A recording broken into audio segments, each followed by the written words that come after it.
முப்பத்து மூவர் அமரர்க்கு முன் சென்று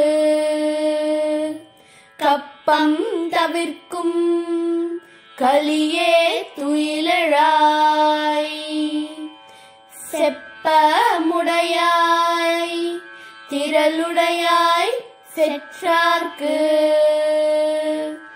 வெப்பங்கொடுக்கும் விமலா துயிலழாய் செப்பண்ண மென்முலை செவ்வாய் சிறுமருங்குல்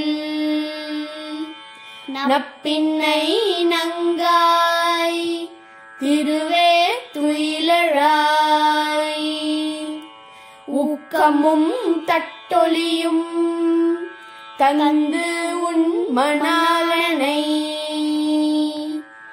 இப்போதை எம்மை நீராட்டேலோர் எம்பாவாய்.